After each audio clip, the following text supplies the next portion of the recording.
Hi, how's it? We're in the next part now, and we're talking about the crushing authorities of this world that are smothering people so they can speak only one thing. And I've been on this topic for a minute. For a couple of, over the past few days, I've been speaking about all of this censorship and what is happening to my life. So I'm South African.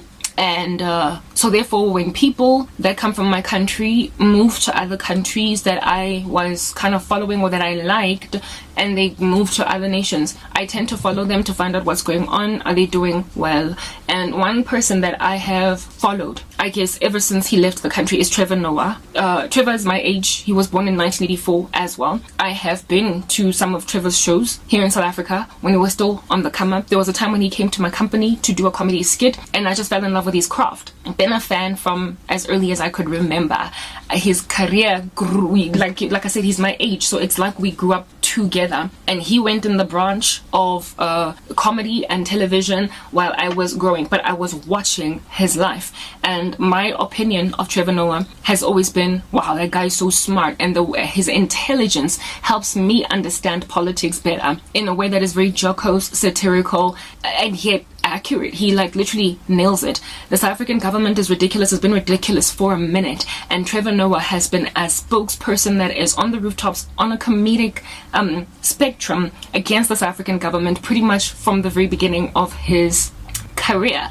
His comedy has always been very political. Like Trevor Noah's comedy has always been political. He's always been into satire. That is what he chose, and that is what he's stuck with, and that's just what it is that he even got employed in the capacity of in the United States. They were drawn to him for the Daily Show precisely because of how he is able to just make light out of very grave matters in politics. However, South African politics is not at all like American politics. We don't in this country have a divide in the US that for me doesn't make any sense at all between the Democrats and the liberals, like a conservative party versus a party that is just doing whatever it was to do, flailing its hands in the sky like it's Edward Scissorhands, and very, very collateral damagey so while they're at it, cutting off a person's ear. In South Africa, within our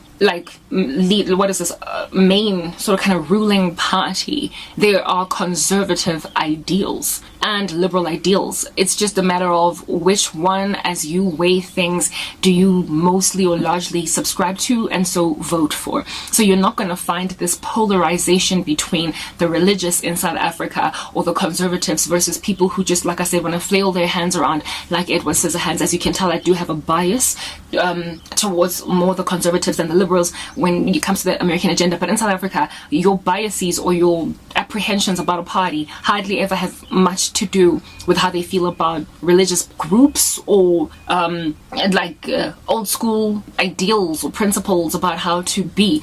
If anything, our country calls itself Christian, and our leaders are ever coming in the name of Jesus. Our what do they call this? When you put your hand on a Bible in a court of law to say that so help me God, I vow to speak the truth in the name of God.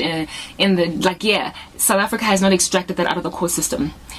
It's still largely a Christian country, and they still mention the name of God or Jesus in our courts. So the polarization between religious groups has not yet happened, and the persistence by other religious groups in this country to take Christianity out of our country has not been rife. There are still kids in high schools and primary schools that are singing in government high schools and primary schools in the school that are singing hymns at assembly.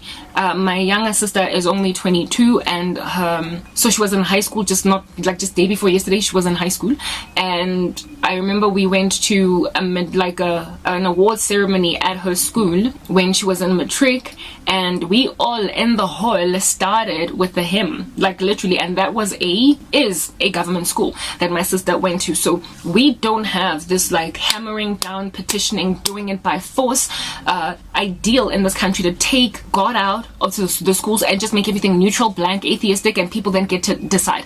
The country has pretty much stuck to its guns that we will embrace you if you're Muslim, Hindu, or whatever, but you don't get to take Christianity out of the South African fiber. We haven't gotten there yet, okay? So therefore, our politics is also not doing everything in its power to do away with Christianity. They're not doing everything in its power to do away with the voices of Christians. They also have not taken God out of the court system. They have not taken God out of the schools. Like, the country should essentially be blessed, but right now it's acting like a fool, showing that it is at the very beginning stages of judgment. That is this land. Do you understand? It's not quite where the United States is with its insanity. So Trevor Noah went from that kind of a country, do you understand? And his politics, therefore, he was able to ubiquitously speak. And if at all he was at a comedy show and there were Muslims therein, and he spoke about the religious undertones of the country being largely Christian, he was hardly ever going to get grieved. And also, if he commented against the government of this country for their indiscretion, I don't know how many times Trevor has dissed literally all the presidents that came in his lifetime as a comedian.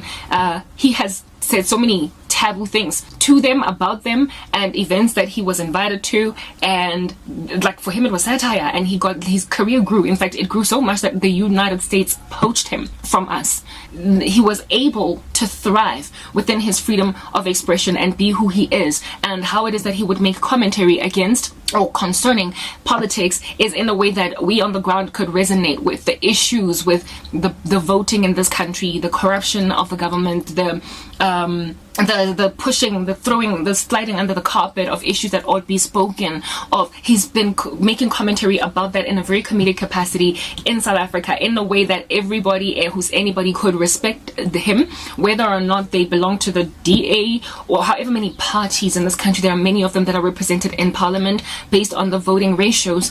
Wherever you belong, whether you're a member of EFF or you subscribe to ANC or DA or whatever might be this political party, Trevor Noah you could relate to. You could stand by him and be like, I like this guy. He gets that this is messed up. He understands this. But unfortunately, the liberal agenda in the United States is who hired Trevor Noah.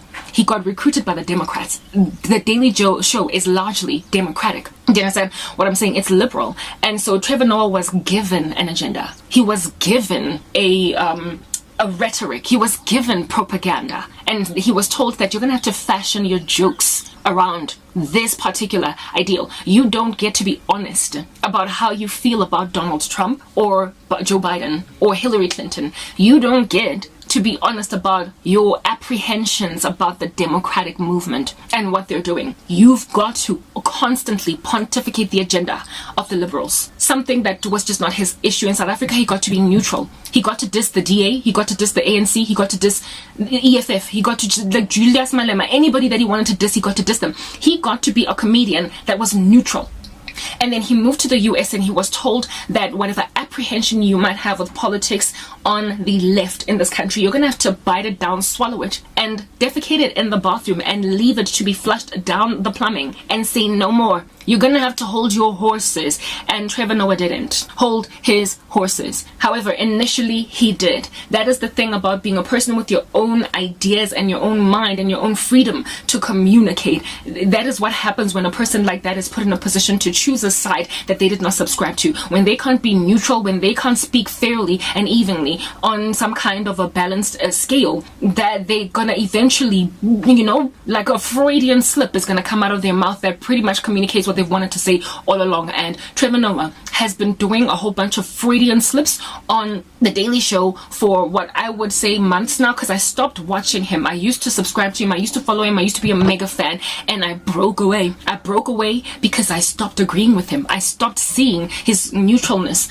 He lost a fan. That's basically what I'm trying to explain to you guys. He became disappointing in my eyes because of his subscribing or his subscription to the far left. I remember one time him mocking Candace Owens on something that Candace Owens said, and I was trying to understand exactly what it is that was his main point against what Candace was saying, and I could not find a Trevor Noah that used to be a political commentator in a very comedic sense in this country. I could not find him in his critique on something that Candace Owens said. It did not make sense why he would disagree with Candace Owens in this way, because the topic that Candace was speaking about in the US, if at all she was speaking about it on some issue in South Africa, Trevor would agree.